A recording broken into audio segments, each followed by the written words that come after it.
তুমি কি জানো প্রতিদিন তুমি যে পড়াশোনাটা করতেছো তার 70% পড়াশোনাই তুমি এর পরের দিন ভুলে যাচ্ছ। এই সমস্যাটা আসলে কেন করতেছে? এর কারণ হলো একটাই, সেটা হলো রিভিশন না দেওয়া। আমরা স্টুডেন্ট অবস্থায় প্রপার ওয়েতে রিভিশন না দেওয়ার ফলে আমাদের যে পড়াশোনাটা মাথায় ধরে রাখার কথা ছিল সেটা আমরা মাথায় ধরে রাখি না। আমরা অনেকেই ভাবি যে বেশি বেশি পড়লেই বুঝি পড়া অনেক বেশি মনে থাকবে, কিন্তু প্রকৃতপক্ষে আসলে সেটা না। তোমার থেকে প্রপারলি রিভিশন দিতে জানতে হবে। একটা পড়ার পর সেটা ফেলে রাখা যাবে না, এটা কিছুদিন পর পর রিভিশন দিতে হবে। তুমি যদি নিজেকে রিভিশনের উপর না রাখো, তখন তোমার মস্তিষ্ক ধরে নেই যে ওই পড়াটা তোমার জন্য ইম্পর্টেন্ট না। দ্যাটস ওয়াই সেই পড়াটা সে মাথা থেকে বের করে দেয়, যার ফলশ্রুতিতে তোমরা পরীক্ষা আসলে লাগে যে সবকিছু নতুন, আমি এতদিন ধরে কি করলাম, সময়টাই নষ্ট হয়ে গেল। এই টাইপের নানা ধরনের নেগেটিভ থিঙ্কিং আমাদের মাথায় আসতে থাকে। সো আজকে আমি আমার এই ভিডিওর মধ্যে সেসব বিষয় নিয়ে আলোচনা করব এবং তোমাদেরকে এটাও শেয়ার করার ট্রাই করব যে কিভাবে তোমরা প্রপার ওয়েতে রিভিশনটা দিতে পারো। সো ভিডিওটা যদি তোমার জন্য ইম্পর্টেন্ট মনে হয়ে থাকে তাহলে ভাইয়া তুমি স্কিপ না করে ভিডিওটা শেষ পর্যন্ত কন্টিনিউ করতে পারো। চলো শুরু করা যাক। তুমি যদি তোমার লাইফে একটা বিষয় খেয়াল করে দেখো, দেখবা যে আমাদের ব্রেনে আমরা যে প্রতিনিয়ত পড়াগুলা ইনপুট দিচ্ছি, সেই পড়াগুলার ম্যাক্সিমামেই আমরা ভুলে যাচ্ছি। কেন ভুলে যাচ্ছি? কারণ হলো ওই পড়াটা আমরা আমাদের ব্রেনকে পুনরায় জিজ্ঞেস করতেছি না। ধরো তুমি একটা কোষ বিভাজন নিয়ে একটা টপিক পড়লা, ওই টপিকটা পড়ার পর তুমি তোমার ব্রেনকে জিজ্ঞেস করতেছো না যে কয়েকদিন পরে বা কিছুদিন পরে তুমি এটা জিজ্ঞেস করো না যে এই কোষ বিভাজনটা আসলে কি ছিল। ভাবে যখন তুমি নিজেকে কোয়েশ্চন করো না, তখন তোমার ব্রেন ধরে নেয় যে ওই পড়াটা তোমার জন্য ইম্পর্টেন্ট ছিল না।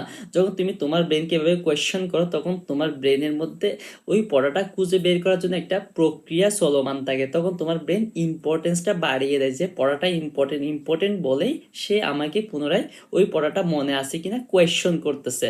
সো এভাবে যখন তুমি নিজেকে বারবার কোনো একটা বিষয় নিয়ে কোয়েশ্চন করবা, তখন তোমার ব্রেন ধরে নেয় সেটা ইম্পর্টেন্ট অ্যান্ড সে সেটা মাথার মধ্যে অনেক দিন ধরে সেট করে রাখে। চলো আমি তোমাদেরকে একটু এটার সাইন্টিফিক যে ব্যাখ্যাটা আছে সেটা একটু এক্সপ্লেন করার ট্রাই করি।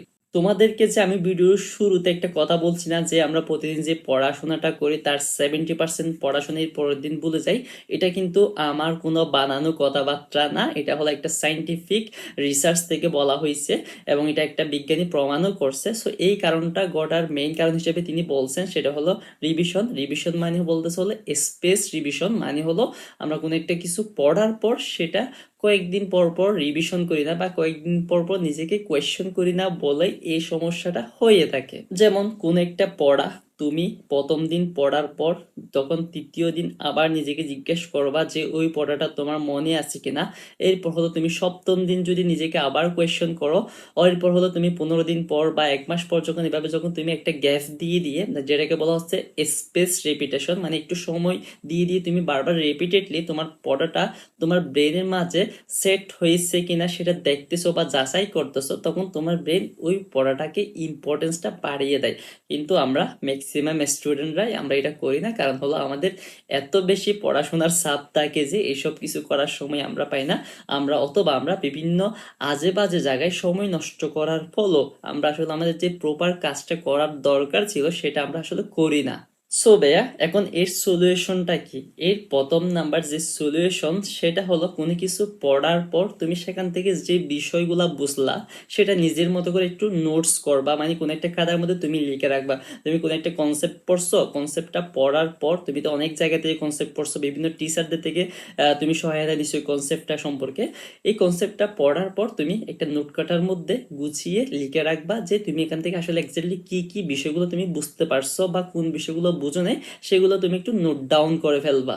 এরপর ওই পড়াটা প্রথম দিন পড়ার পর নোট করার পর তুমি এর পরের দিন নিজেকে কোয়েশ্চেন করবা যে প্রিভিয়াস ডেতে আমি যে পড়াশোনাটা করছিলাম ওই পড়াটা কি আসলে আমার মাথায় সেট হয়েছে কিনা বা ওইটা আমার আসলে মনে আছে কিনা। আমি প্রথম দিন যেসব বিষয়গুলো বুঝছিলাম আমার স্যার থেকে বা বই থেকে, ওই পড়াগুলো একইভাবে আমি আবার মনে করতে পারতেছি কিনা। এভাবে যখন তুমি নিজেকে কোয়েশ্চেন করবা, তখন তোমার ব্রেনের কাছে ঠিক সেম ভাবে সিগন্যাল যাবে যে এই পড়াটা তোর মনে আছে কিনা।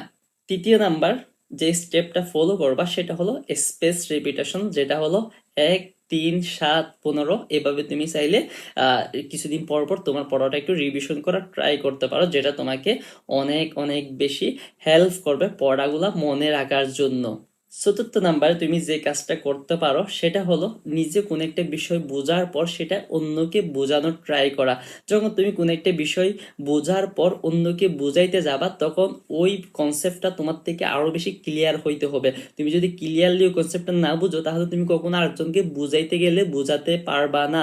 এছাড়াও তুমি যখন আরেকজনকে বুঝাইতে যাচ্ছ, তখন ওই কনসেপ্টের খুঁটিনাটি বিষয়গুলো তোমার মাথার মধ্যে বারবার সিগন্যাল যাচ্ছে যে এটা পাচ্ছস কিনা, এটা মনে আছে কিনা, বা তুমি যারে বোঝাচ্ছ তার মাথায় বিভিন্ন রকম ওই কনসেপ্ট সম্পর্কে কোয়েশ্চন আসতে পারে। সো সে যখন ওই কোয়েশ্চেনগুলো তোমাকে শেয়ার করবে, তখন তোমার ব্রেন আরো বেশি চাঙ্গা হয়ে যাবে বা আরো বেশি জাগ্রত হয়ে যাবে, তখন ওই পড়াটা তুমি আরো বেশি সহজেই ধরে রাখতে পারবা। সো এই জন্য ভাইয়া এটা অনেক বেশি ইম্পর্টেন্ট। আমরা অনেকে হয়তো বা নিজে শিকার পর সেটা অন্যজনকে শিখাতে চাই না, বাট এটা যখন তুমি করবা, তখন একে তো তোমার পড়াটা অনেকদিন ধরে মনে থাকতেছে। দ্বিতীয় নাম্বার যে বিষয়টা হচ্ছে সেটা হলো তুমি আরেকজনকে একটা বোঝানোর ক্ষমতাটা তোমার মাঝে আস্তে আস্তে ডেভেলপ হচ্ছে, যেটা তোমাকে ইন ফিউচার মানে ভবিষ্যৎ লাইফে অনেক বেশি কাজে দিবে।